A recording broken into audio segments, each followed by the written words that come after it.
Story सुनने से पहले एक इम्पॉर्टेंट अनाउंसमेंट। हमारी वेबसाइट अब लाइव हो चुकी है, जिस पर आप कई तरह का इन्फॉर्मेटिव और इंफोटेनमेंट कंटेंट हिंदी और इंग्लिश दोनों में ही पढ़ सकते हैं। मैं हर रोज इस पर 1 या 2 ब्लॉग्स अपडेट करता हूं। अगर आपको हॉरर मूवीज के सजेशंस चाहिए या फिर आप अलग अलग फोकलोर, मिथ और हिस्ट्री के बारे में जानना और पढ़ना चाहते हैं तो वेबसाइट पर जाइए और एंजॉय कीजिए। वेबसाइट का लिंक आपको डिस्क्रिप्शन और पिन कमेंट में मिल जाएगा। अब वीडियो में आगे बढ़ने से पहले चैनल को सब्सक्राइब कर लीजिए और अगर आपको ये वीडियो अच्छी लगती है तो इसे लाइक करिए और कमेंट करके हमें बताइए कि आपको ये वीडियो कैसी लगी। इंस्टाग्राम पर फॉलो करिए, रील्स देखिए, एंजॉय करिए, हैव फन।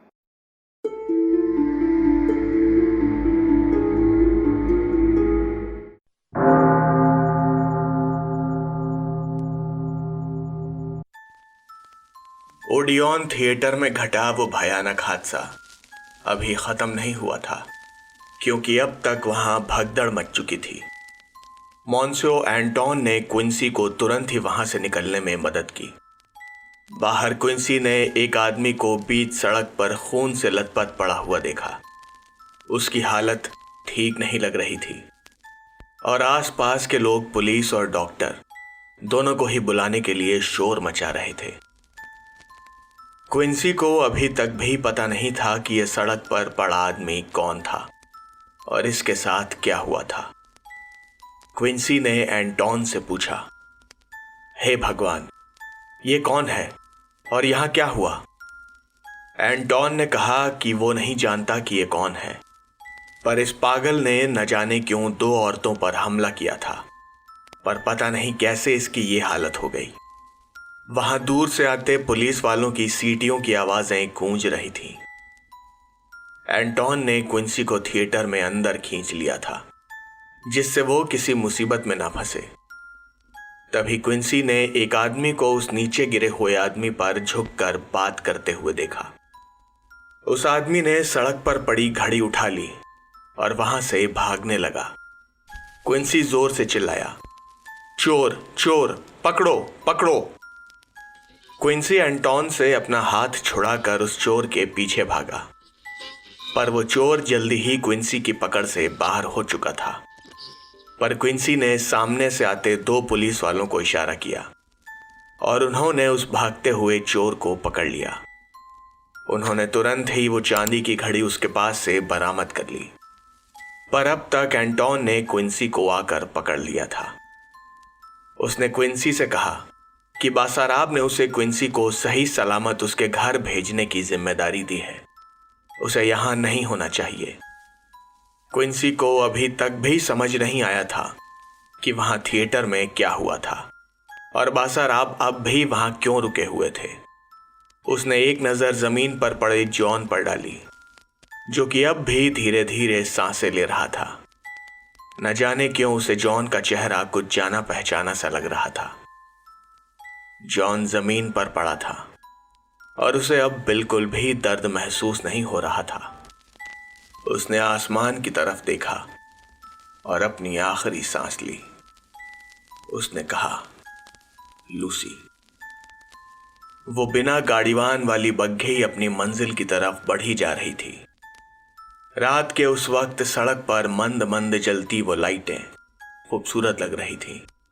पेरिस को कई शायरों ने प्यार का शहर कहा है, पर काउंटेस जानती थी कि यह सब बस एक धोखा था।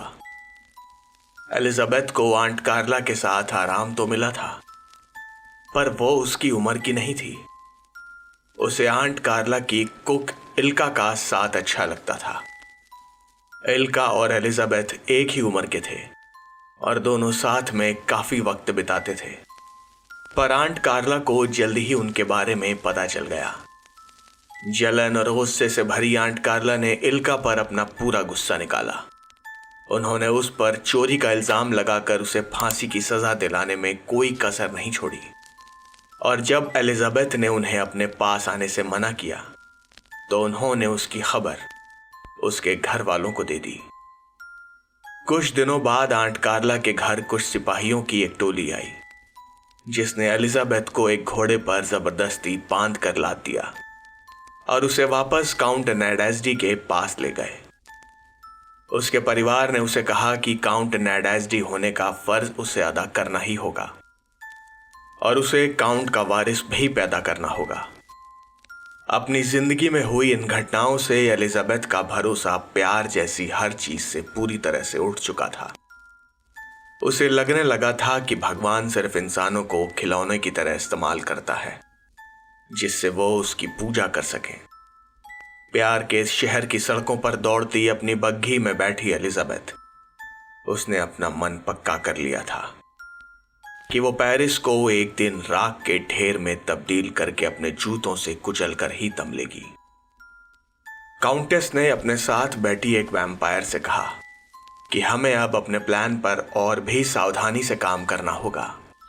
इस पर उस वैम्पायर ने उसकी तारीफ करते हुए कहा, काउंटेस, आपने बहुत ही सटीक जाल बिछाया था। वो वैम्पायर हंटर मर चुका है और अब वो कभी किसी को नहीं बता पाएगा कि उसने मार्सेलस में क्या देखा था। अपनी तारीफ सुनकर भी काउंटेस कुछ खास खुश नहीं लग रही थी। उसने कहा, मैं उस शिकारी को जानती हूं, वो अकेला नहीं है। उसकी मौत के बाद अब और भी शिकारी हमारे पीछे आएंगे। हमें तैयार रहना होगा और पहला वार करना ही होगा। अपने घर में बालकनी पर खड़ी मीना रात की खूबसूरती को देख रही थी, पर पता नहीं क्यों कुछ देर से उसे बेचैनी सी महसूस हो रही थी। उसने अपने सामने ही एक लाल धुंध को हवा में तैरते हुए देखा जो धीरे धीरे उसकी ही तरफ बढ़ रही थी। मीना तेजी से जॉनथन के स्टडी रूम की तरफ भागी और उसने खिड़की बंद कर दी। वो दौड़ते हुए हर कमरे में जाकर खिड़कियां बंद कर रही थी। उस पर जैसे एक जुनून सा सवार हो गया था। चंद पलों बाद ही हवा का एक तेज झोंका खिड़की से आकर इतनी जोर से टकराया कि खिड़की बंद होने के बावजूद मीना कुछ कदम पीछे हट गई। उसके बाद सब कुछ शांत हो गया। वहां एक गहरा सन्नाटा छा चुका था, पर मीना को पता था कि शायद अभी सब कुछ शांत नहीं हुआ था। उसने सुनने की कोशिश की और खिड़की की दरार में अपनी आंख लगाकर बाहर देखा। उसे खिड़की से बाहर कुछ नहीं दिखा सिवाय उस लाल धुंध के।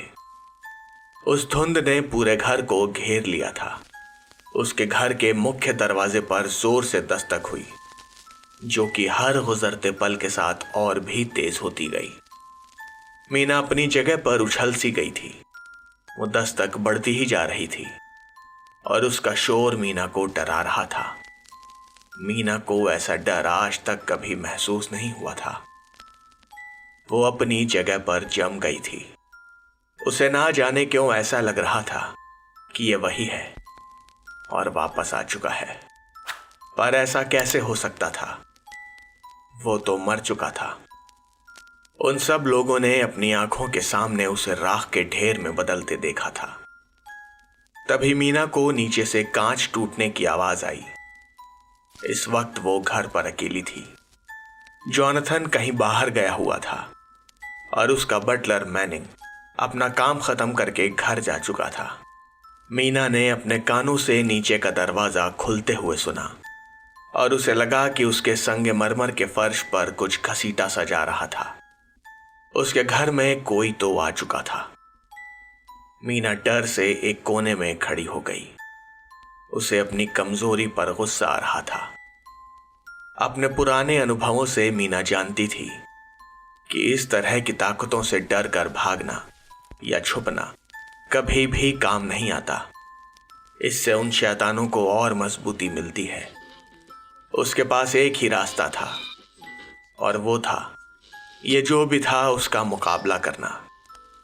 दीवार पर टंगी एक कटाना मीना ने अपने हाथ में ले ली। ये जॉनथन के एक क्लाइंट का उसे दिया हुआ तोहफा था और शायद आज वो मीना की जान बचा सकता था।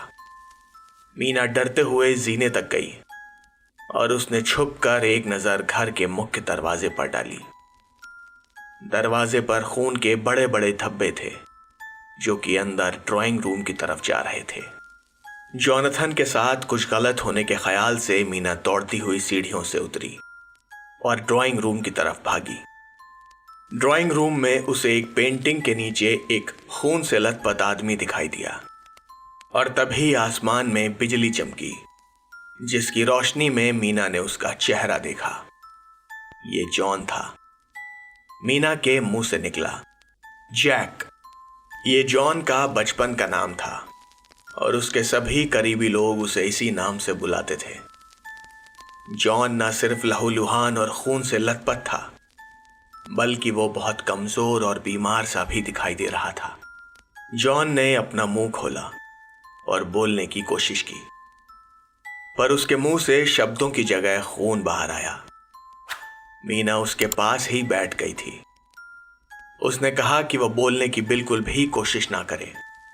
वो जल्दी से किसी डॉक्टर को ढूंढ कर लाती है, पर जॉन ने उसका हाथ पकड़ लिया। उसने जमीन की तरफ इशारा किया। जमीन पर जॉन ने खून से लिख दिया था, बिवेयर, यानी सावधान। मीना ने जॉन से पूछा, बिवेयर, पर किससे?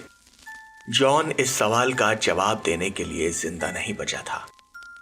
उसके चेहरे पर ना तो शांति थी और ना ही कोई परेशानी। उसके चेहरे पर आतंक था। एक चीख के साथ मीना अपनी नींद से जागी। वो अपने बिस्तर पर आराम से लेटी हुई थी। ये किस तरह का बुरा सपना था जो उसने अभी देखा था? ये बिल्कुल असली जैसा था। मीना अपने बिस्तर पर बैठी सोच रही थी। उसे रात में अपने कमरे में किसी की मौजूदगी का एहसास तो हुआ था, और वो लाल धुंध, वो सपना तो नहीं था। या फिर शायद उसने एक नजर अपने कमरे की खिड़की पर डाली। उस पर लगे पर्दे बाहर से आती ठंडी हवा से लहरा रहे थे, पर मीना को याद था कि उसने रात में खिड़कियां अच्छी तरह से बंद की थीं। पास के ही चर्च में बजती घंटियों की आवाज सुनकर मीना ने एक नजर दीवार पर टंगी घड़ी की तरफ डाली। अभी 12:15 बज रहे थे। वो बिस्तर से उठकर खिड़की बंद करने गई तो उसकी नजर नीचे घर के बरामदे में पड़ी। वो लाल धुंध बरामदे से होते हुए घर के बाहर की तरफ जा रही थी। खिड़की बंद करके मीना तेजी से नीचे के कमरे में आ गई, पर वहां जॉनथन नहीं था। वो अभी तक घर नहीं आया था। गुस्से में मीना ने अपना हाथ दीवार पर मारा। जॉनथन को 6:30 बजे की पैडिंगटन की ट्रेन पकड़कर 10 बजे तक सेंट डेविड स्टेशन पर पहुंच जाना चाहिए था, पर शायद उसने ऐसा नहीं किया था। जॉनथन आजकल घर पर काफी कम रहता था। क्विंसी सोरबॉन में पढ़ाई कर रहा था और मीना अपने ही घर में अकेली पड़ चुकी थी। वो अपने घर में दीवारों पर लगी तस्वीरों को देखती रहती थी। उन तस्वीरों में मौजूद कई लोग इस दुनिया से जा चुके थे और कई बस उससे दूर हो गए थे। उसका ये घर उसे अपनी कब्र जैसा महसूस होता था। मीना की नजर दीवार पर टंगी उसकी और लूसी की एक पुरानी तस्वीर पर पड़ी। इस तस्वीर में लूसी ने बहुत ही खूबसूरत लाल ड्रेस पहनी हुई थी। ये तस्वीर तब की थी जब वो दोनों एक बड़ी पार्टी में गए थे और लूसी ने मीना को एक रईस आदमी से मिलवाने की कोशिश की थी, पर मीना को उसमें कोई दिलचस्पी नहीं थी, क्योंकि उसकी दोस्ती तो जॉनथन से हो गई थी। उसे वो काफी पसंद आया था। वो तब रेनफील्ड, जो कि उस वक्त एक वकील था, उसका एक केस देख रहा था। उन दोनों ने उस पार्टी में साथ में डांस भी किया था, पर वो पुरानी हसीन यादें जल्दी ही वापस अतीत की गहराइयों में कहीं खो गईं, क्योंकि मीना की आंखों के सामने वो पूरा सपना दोबारा लौट आया। उसके दिमाग से जॉन का वो लहूलुहान चेहरा और उसके जिस्म से बहता खून हट ही नहीं रहा था। वो रात भर अपनी रॉकिंग चेयर पर बैठी न जाने क्या सोचती रही। अगली सुबह सारे नौकर चाकर वापस आए और उन्होंने मीना के नाश्ते का इंतजाम किया। मीना अपने आप से ही बातें कर रही थी। जॉनथन और उसकी उम्र में ज्यादा फर्क नहीं था, पर वो अपनी उम्र से काफी बड़ा दिखने लगा था। शायद उसके दिमाग पर कासल ड्रैकुला अब भी हावी था। वो अक्सर रात में चीख कर उठ जाता था, पर इस बार जॉनथन कई दिनों से घर नहीं लौटा था। मीना चाय पी रही थी और तभी उसके बटलर ने उसके सामने 2 अखबार लाकर रख दिए, डेली टेलीग्राफ और टाइम्स। मीना को लगा कि इन्हें पढ़कर वो कुछ देर के लिए अपने दिमाग को आराम दे सकती है। अखबार में हेडलाइन छपी थी कि एक फ्रेंच पायलट हेनरी साल्मत ने पेरिस से लंदन की दूरी को सिर्फ 3 घंटे में उड़कर पूरा किया। ये एक विश्व रिकॉर्ड था। लगभग 10:30 बजे के आसपास जॉनथन कमरे में आया। वो थोड़ा लड़खड़ा रहा था। शायद उसे पिछली रात का हैंगओवर अब भी था। उसे देखकर लग रहा था उसने कुछ दिनों से शेव नहीं की थी और उसके सूट पर कई सिलवटें पड़ी हुई थीं। जॉनथन अंदर आया और अपनी कुर्सी पर लुढ़क गया। मीना ने कहा, गुड मॉर्निंग जॉनथन। अपनी लाल आंखों से जॉनथन ने मीना को देखने की कोशिश की और कहा, गुड मॉर्निंग मीना। मीना ने कहा, जॉनथन, पिछली कुछ रातें तुमने कहां बिताई? किसी बेकार सी गली में या फिर अपने उन बेकार दोस्तों के साथ? जॉनथन ने मुस्कुराते हुए कहा, वो कोई गंदी गली नहीं थी, ये बात मैं तुम्हें पक्के तौर पर कह सकता हूं। मीना ने शिकायती लहजे में कहा, जॉनथन तुम कब से ऐसे हो गए हो? तुम इतने क्रूर तो नहीं थे।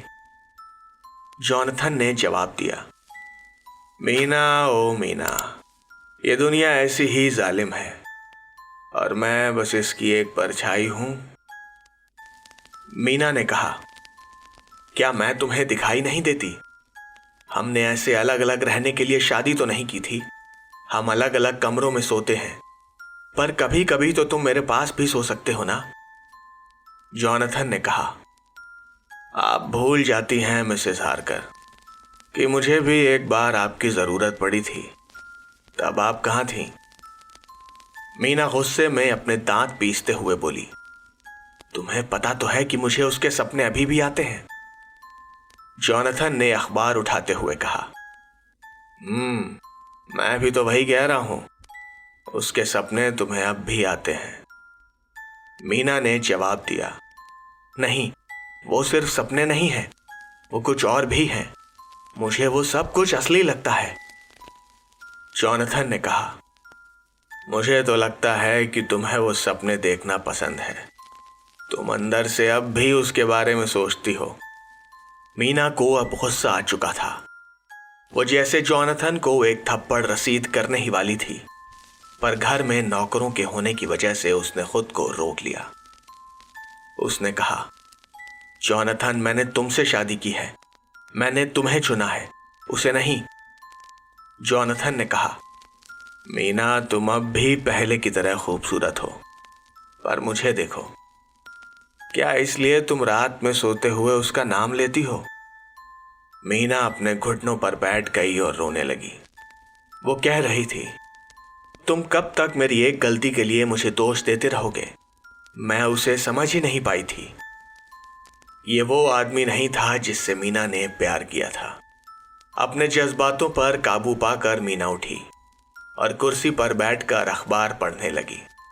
अखबार के बीच के पन्नों में एक छोटी सी हेडलाइन पर उसका ध्यान गया। वह हेडलाइन थी, विडबी के मेंटल असाइलम के भूतपूर्व हेड पेरिस में मारे गए। मीना के मुंह से निकला, क्या जैक मर चुका है? जॉनथन भी ये सुनकर थोड़ा होश में आया। उसने कहा, भगवान उसकी आत्मा को शांति दे। मीना ने कहा, कल रात का वो सपना, वो सच हुआ। मैंने सपने में जॉन को मरते हुए देखा। ये कोई इत्तेफाक नहीं हो सकता। जॉनथन ने मीना से अखबार छीना और जल्दी से वो खबर पढ़ी। उसने कहा, क्या वो वापस आ गया है? पर अगले ही पल जॉनथन वापस अपनी कुर्सी पर लुढ़क गया। उसने कहा, ठीक से पढ़ो मीना, उसे एक बग्घी ने कुचल दिया, ये बस एक एक्सीडेंट है। जॉनथन की बात सुनकर मीना के सब्र का बांध टूट गया। उसने कहा, तुम अंधे हो चुके हो जॉनथन, शराब ने तुम्हारा दिमाग खराब कर दिया है।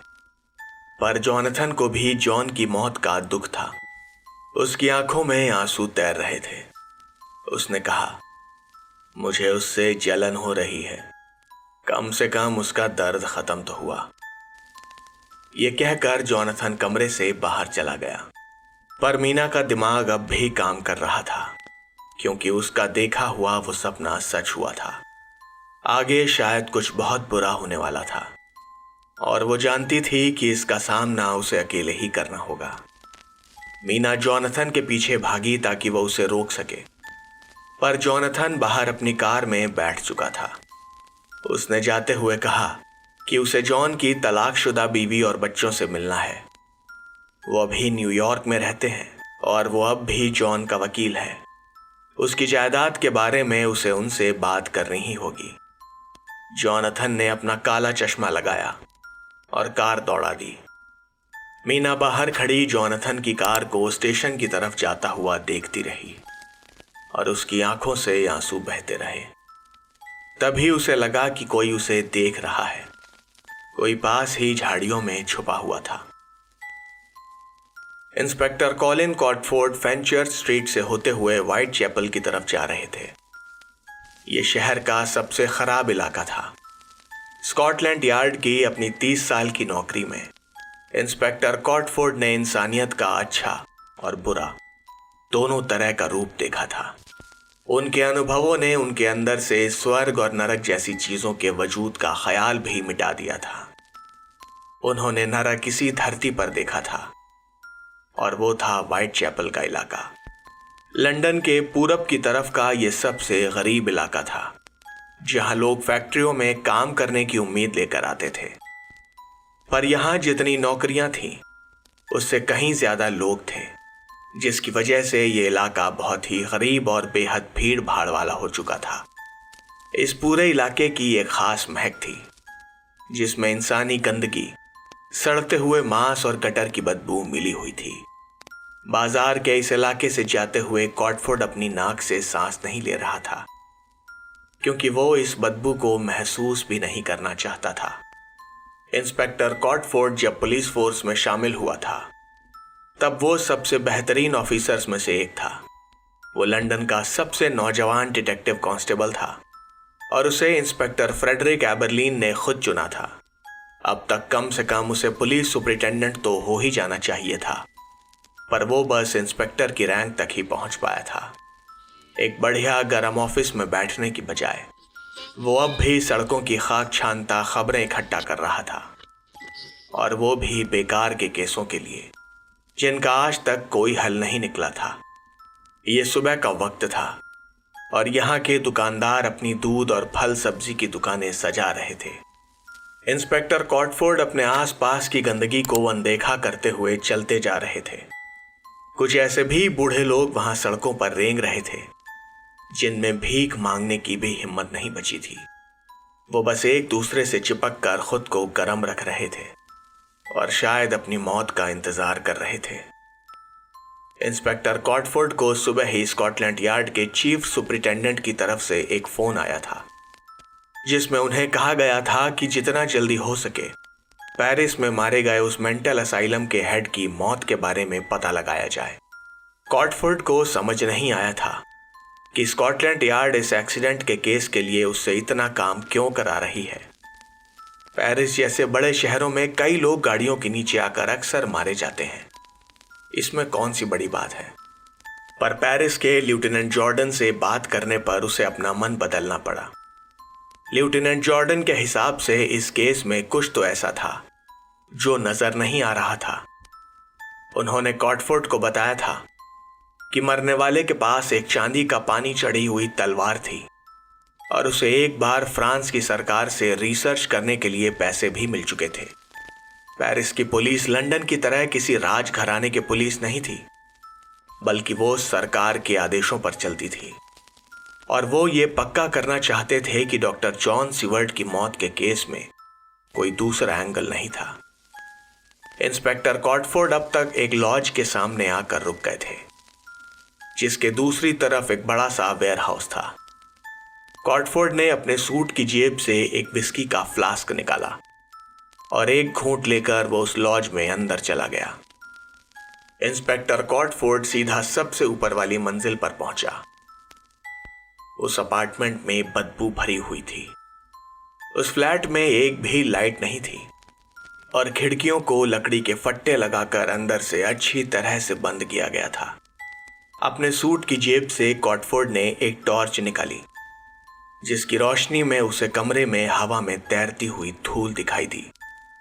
जमीन पर कुछ किताबें पड़ी हुई थीं। कॉटफोर्ड ने उन किताबों पर रोशनी डाली तो वो सब की सब पैरानॉर्मल और ऑकल्ट के बारे में थी। कॉटफोर्ड का ध्यान खिड़की दरवाजे पर टंगे लहसुन के फूलों पर भी गया। कमरे की छत से कई तरह के धार्मिक निशान लटक रहे थे और लकड़ी के फ्रेम में जड़े शीशे के कोने पर अखबारों की कतरनें भी लगी हुई थीं। तभी पीछे से सार्जेंट ली और 2 हवलदार आए और उन्होंने कमरे में मौजूद सारी चीजों को एक बक्से में भरना शुरू कर दिया। ये सारा सामान फ्रांस के एक खास पुलिस के दफ्तर में भेजा जाना था। सार्जेंट ली एक लंबा चौड़ा नौजवान पुलिस ऑफिसर था जो कि इंस्पेक्टर कॉटफोर्ड को बहुत मानता था। उसकी लंबाई की वजह से वो बार बार छत से झूलते उन धार्मिक निशानों से टकरा रहा था। कॉटफोर्ड दीवार पर कील से ठोके हुए बाइबल के पन्नों को देख रहा था जो कि एक वॉलपेपर जैसे लग रहे थे। उसकी नजर एक लाल निशान पर पड़ी। उसने पास जाकर देखा तो वो शायद खून था और उससे कुछ लिखा गया था। सार्जेंट ली ने कॉटफोर्ड से पूछा, यह क्या लिखा है सर? कॉटफोर्ड ने कहा, पता नहीं, यह शायद लैटिन में है। कॉटफोर्ड ने एक चमड़े के कवर वाली किताब उठाई, उस पर से धूल साफ की और उसे खोला। उस किताब को खोलते ही उससे एक तस्वीर नीचे गिरी। सार्जेंट ली ने वो तस्वीर उठा ली। उस किताब में हाथ से लिखा हुआ बहुत कुछ था जिसे पढ़ने की जहमत कॉटफोर्ड ने नहीं उठाई। सार्जेंट ली ने वो तस्वीर पलटी तो उसके पीछे लिखा हुआ था, लूसी वेस्टेनरा, माय लव, 1887। कॉटफोर्ड ने वो तस्वीर और वो किताब दोनों ही उस बक्से में डाल दिए जिनमें वो सामान भरा जा रहा था। पर वो किताब उस बक्से में फेंकते ही कॉटफोर्ड को कुछ याद आ गया। उसने वो तस्वीर और वो डायरी वापस उठा ली। उसने कुछ पन्ने पलटे और उन्हें ध्यान से पढ़ने लगा। सार्जेंट ली ने पूछा, क्या हुआ सर? क्या आपको कुछ मिला है? कॉटफोर्ड को अपनी आंखों पर यकीन नहीं हो रहा था। वो उस किताब में कुछ पढ़ रहा था। उसे शायद याद आ गया था कि एक प्रोफेसर ने अपनी सर्जिकल ब्लेड से लूसी के जिस्म के टुकड़े टुकड़े कर दिए थे। उसने तुरंत ही सार्जेंट ली से कहा कि वो इस बक्से का सारा सामान लेकर उसके साथ चले। अगले 1 घंटे में वो विक्टोरिया एम्बैंकमेंट के पास एक लाल ईंटों से बनी इमारत के पास खड़े थे। ये बिल्डिंग न्यू स्कॉटलैंड यार्ड की थी। वो दोनों बिना एक दूसरे से कुछ कहे सीधा रिकॉर्ड रूम तक गए और सारी फाइल्स को जांचना शुरू किया। उन्हें अपना काम करते कई घंटे हो गए थे और उन्हें अब तक वो खास फाइल नहीं मिली थी। कॉटफोर्ड कह रहा था, लगता है वो फाइल्स कहीं खो गई हैं या फिर शायद उन्हें जानबूझकर गुमा दिया गया है। मुझे याद है कि यह केस व्हाइट हॉल ऑफिस का है और इस पर मैंने ही काम किया था। जब हमने पुरानी बिल्डिंग से फाइल्स इस बिल्डिंग में रखवाई थी तब कुछ फाइलें वहीं रह गई थीं जिन पर किसी ने ध्यान नहीं दिया था। लूसी का केस स्कॉटलैंड यार्ड पर एक धब्बे जैसा है जिसे हम कभी हल ही नहीं कर पाए। पर अब तक सार्जेंट ली को कुछ मिल गया था। उसके हाथ एक काले रंग का बॉक्स लगा था जिस पर एक लाल फीता बंधा हुआ था। उस बॉक्स पर लिखा था, Whitechapel murders, 1888, file number 57825। ये कॉटफोर्ड की अपनी ही हैंडराइटिंग में था और उसके नीचे लिखा था, जैक द रिपर। 31 अगस्त 1888 से 9 नवंबर 1888 तक लंदन में 5 बड़े ही भयानक कत्ल हुए थे जिनमें 5 औरतों को बड़ी ही बुरी तरह से मारा गया था। उनका कातिल कभी पकड़ा नहीं गया था। वो रात में औरतों पर हमला करता और बिना किसी सुराग के गायब हो जाता। कॉटफोर्ड इसी केस पर काम कर रहा था पर वो किसी नतीजे पर पहुंच नहीं पाया था। 30 नवंबर 1888 की रात कॉटफोर्ड ने लगभग उस कातिल को पकड़ लिया था, क्योंकि उसने एक औरत का खून करके एक काले साए को भागते हुए देखा था। पर वो जब तक बाकी पुलिस वालों को वहां बुलाता और उसका पीछा करता, तब तक वो काला साया अंधेरे में कहीं गुम हो गया था। उसी रात एक और खून हुआ था, जो कि कॉटफोर्ड की लोकेशन के बहुत पास था। उस रात उन लाशों के साथ साथ कॉटफोर्ड का करियर भी गुमनामी के अंधेरों में कहीं खो गया था। ये मामला इतना बढ़ गया था कि आसपास के लोगों ने कॉटफोर्ड और उसके साथी पुलिस वालों को घेर लिया था और वो उन्हें मारना चाहते थे। पर कॉटफोर्ड को अंदर ही अंदर लगता था कि उसका सीनियर एबरलीन कुछ तो जानता था। उस बक्से में रखी हर फाइल को पढ़ने के साथ ही कॉटफोर्ड अतीत में और भी खोता जा रहा था। उसने एक फाइल खोली जिस पर कॉन्फिडेंशियल लिखा हुआ था। इस फाइल के हिसाब से शक की सुई डॉक्टर विलियम गल पर थी। डॉक्टर विलियम गल क्वीन विक्टोरिया का निजी डॉक्टर था, पर कॉटफोर्ड जानता था कि डॉक्टर गल ऐसा नहीं कर सकता था। उसके जिस्म के बाएं हिस्से को लकवा मार गया था और उसकी मौत एक हार्ट अटैक से 1888 में हो चुकी थी। पर तभी कॉटफोर्ड के हाथ एक और फाइल लग गई, जिसे देखकर कॉटफोर्ड हंसने लगा। सार्जेंट ली को कॉटफोर्ड का यह व्यवहार समझ नहीं आया। उसने पूछा, क्या हुआ सर? मैं कुछ समझा नहीं। पर कॉटफोर्ड ली को ज्यादा कुछ समझाना भी नहीं चाहता था। इस फाइल में बताया हुआ शख्स एक बदनाम डॉक्टर था, जिसके सर्जरी करने की क्षमता कमाल की थी। इस शख्स का लाइसेंस बहुत पहले ही कैंसिल कर दिया गया था, क्योंकि इसने अपने ही मरीजों पर कुछ एक्सपेरिमेंट्स किए थे और मुर्दा घर से कुछ लाशों को चुराया भी था, जिन पर उसने कई और अलग अलग तरह के उल्टे सीधे एक्सपेरिमेंट्स किए थे। कॉटफोर्ड ने वो फाइल ली को दी और कहा, मेरी बात ध्यान रखना ली, हर कुत्ते का दिन आता है। उस फाइल पर बड़े बड़े अक्षरों में लिखा हुआ था, डॉक्टर एब्राहम वैन हेल्सिंग।